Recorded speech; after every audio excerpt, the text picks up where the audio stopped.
Hey everyone, welcome to spill the T.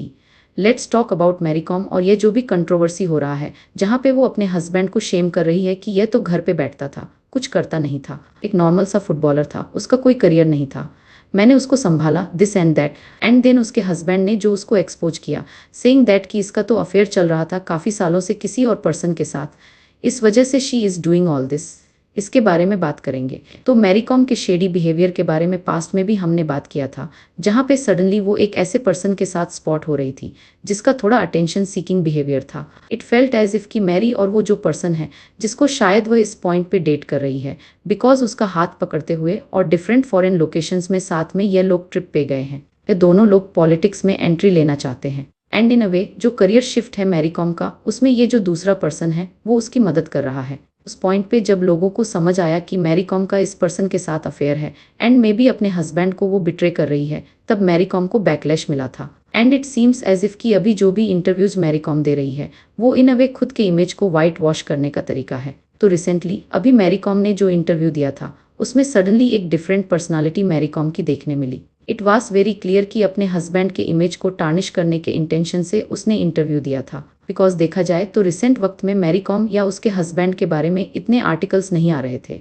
अब इस interview के दौरान मैरी कॉम ने सर्टेन स्टेटमेंट्स दिए, जैसे कि उनका कहना था कि वो सिर्फ घर पे बैठता था, आदमी होके औरत पर डिपेंडेंट रहता, वो पैसा लाती थी और वो घर चलाती थी। एंड देन जब रजत शर्मा ने रिटर्न क्वेश्चन किया कि पर उनके हस्बैंड ने तो अपना एक सक्सेसफुल फुटबॉल करियर छोड़ा सो दैट मैरी कॉम अपना करियर परस्यू कर पाए, तब क्विकली इस पॉइंट पे मैरी कॉम का रिस्पॉन्स यह था, क्या सक्सेसफुल करियर, गली में लोग फुटबॉल खेलते हैं। In a way it felt as if कि ये चीज़ वो ये बोलना चाहती है कि इसको करियर ही नहीं कंसिडर किया जाता।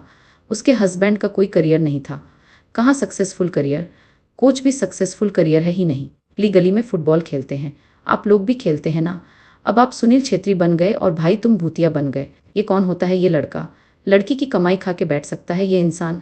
And then she once said कि वो फुटबॉल खेलता तो क्या सुनील छेत्री बनता। तो इट वाज रियली शॉकिंग कि इस पॉइंट पे इस वे से वो अपने हस्बैंड को डिस्क्राइब कर रही है। बिकॉज अगर यही सोच वो अपने हस्बैंड के बारे में रखती थी तो जब फिल्म बन रही थी मैरी कॉम के ऊपर, उस पॉइंट पे प्रोडक्शन हाउस को उसने ये स्टोरी क्यों बताई कि उसका हस्बैंड बहुत लविंग था, सपोर्टिव था, एंड शादी के वक्त उसने ये डिमांड रखी थी कि वो शादी तभी करेगी जब उसका हस्बैंड घर संभालेगा, फैमिली संभालेगा, सो दैट वो अपना करियर परस्यू कर पाए। एंड मैरी कॉम को सपोर्ट करने के लिए उसके हस्बैंड ने बैकफुट लिया।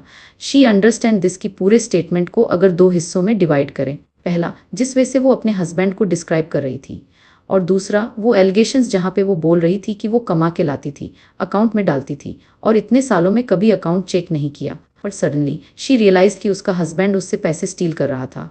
वो दूसरा एलिगेशन है, बट इनिशियल जो अपने हस्बैंड के अराउंड उसने स्टेटमेंट दिए हैं वो एक्सट्रीमली रॉन्ग इसलिए लगते हैं because over the years house husband बनने का जो डिसीजन लिया था मैरी कॉम के हस्बैंड ने, उन एफर्ट्स को यहाँ पे वो नेग्लेक्ट कर रही है। समझो कल जाके कोई सक्सेसफुल मेल सेलिब्रिटी ये बोलता है कि अरे मेरी बीवी ने तो कुछ नहीं किया, मेरे पे ही डिपेंडेंट थी, घर पे ही बैठती थी, कितना अजीब साउंड करेगा। सब लोग बोलेंगे कि वो हाउसवाइफ थी, घर संभाल रही थी, बच्चों का ध्यान रख रही थी, सो दैट तुम पे बर्डन ना आए। जस्ट बिकॉज एक मेल है दैट डजेंट मीन कि वो कॉन्सेप्ट यहाँ अप्लाई नहीं होता।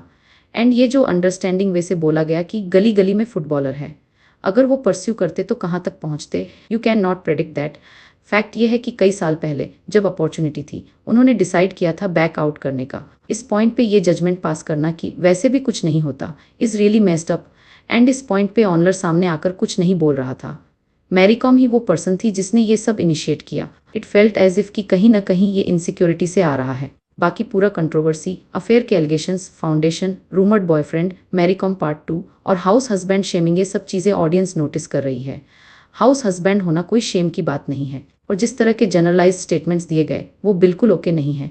तो हाँ, यही था इस वीडियो का point. Do let me know कि मैरी कॉम और उनके हस्बैंड के बीच चल रही इस कंट्रोवर्सी पर आपका क्या कहना है। अगर वीडियो अच्छी लगी हो तो लाइक और शेयर करें और ऐसे ही अपडेट्स के लिए चैनल को प्लीज़ सब्सक्राइब करें। Thank you.